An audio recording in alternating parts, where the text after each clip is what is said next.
Salve a tutti gli amanti della tradizione napoletana. Oggi prepariamo il pane cafone napoletano, il vero pane cafone con una cottura particolare. Il vero pane cafone napoletano, ossia simuliamo il pane cafone di una volta, è dato da una mistura di farine, una corretta lievitazione e ovviamente una cottura particolare. Siccome è un impasto ad alta idratazione, preferisco usare la planetaria. Si può fare anche a mano, mettiamo le farine in planetaria, inseriamo la farina di cereali, va bene anche farina integrale,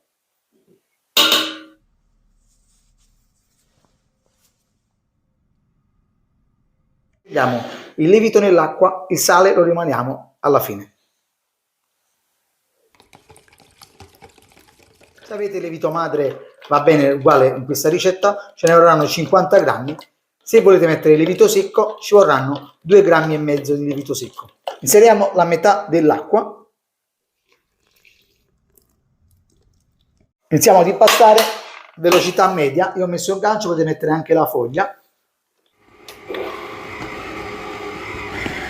A questo punto dobbiamo aspettare che l'impasto diventi ben compatto per inserire poi l'acqua sempre man mano.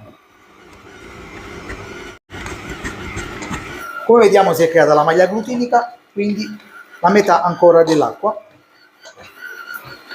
L'acqua va inserita sempre man mano, non tutta insieme, se no l'impasto va a scendere sul gancio e poi ci metterà tempo per salire. E ancora acqua.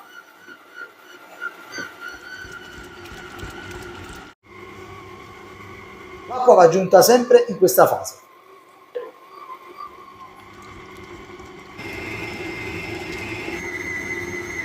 Adesso ultima fase di acqua.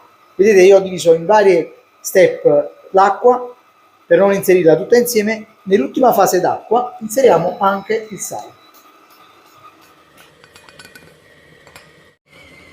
Allora l'impasto, quando risulta così elastico, è pronto, lo vado a togliere dalla planetaria, lo mettiamo.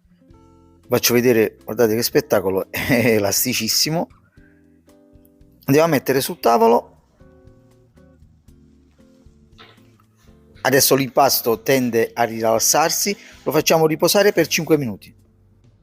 Dopo 5 minuti lo riprendiamo e lo diamo una piccola pirlatura in questo modo. Con le mani infarinate lo andiamo ad arrotolare e lo mettiamo in un recipiente.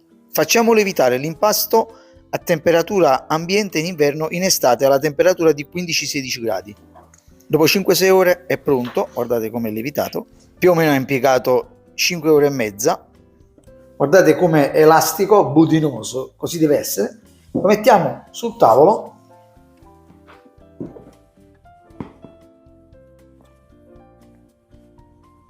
Adesso l'impasto ha bisogno di pieghe, quindi diamo una piega in questo modo.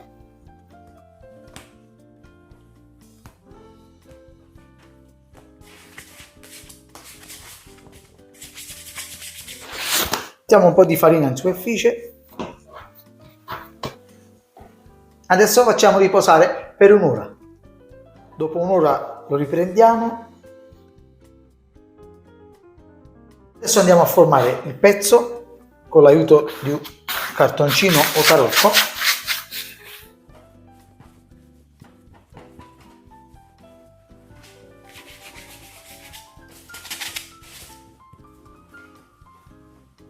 Lo mettiamo in un cannavaccio infarinato.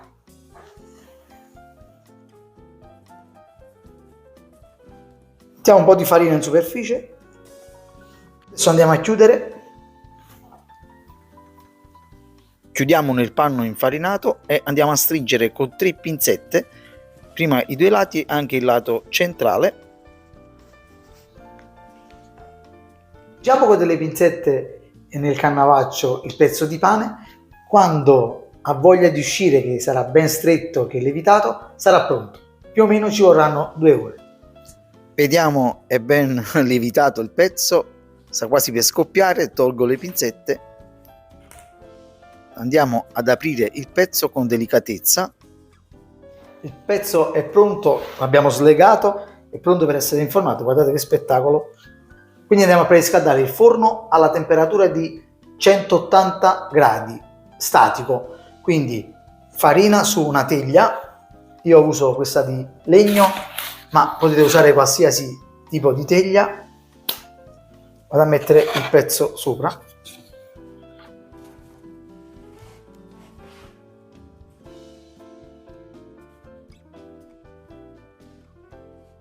Quindi prima di infornare andiamo a tagliare centralmente o con un taglierino o con le forbici.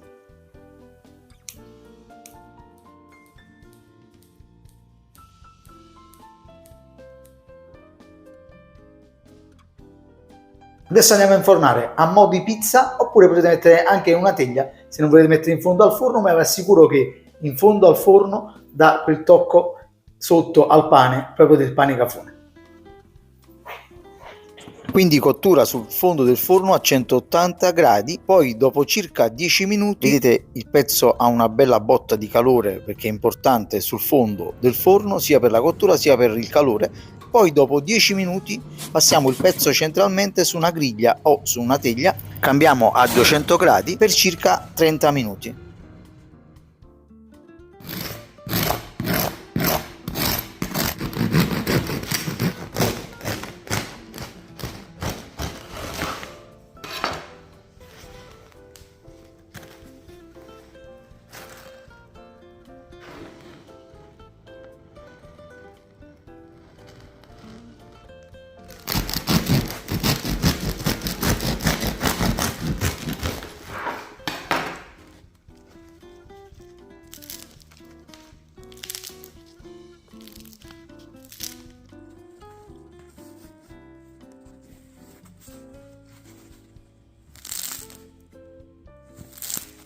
Ragazzi, il vero pane cafone, bello alveolato, lievito di birra, ovviamente c'è comunque una soddisfazione di come si è realizzato il prodotto. La cottura è la fase fondamentale e l'idratazione. Andiamo a assaggiare.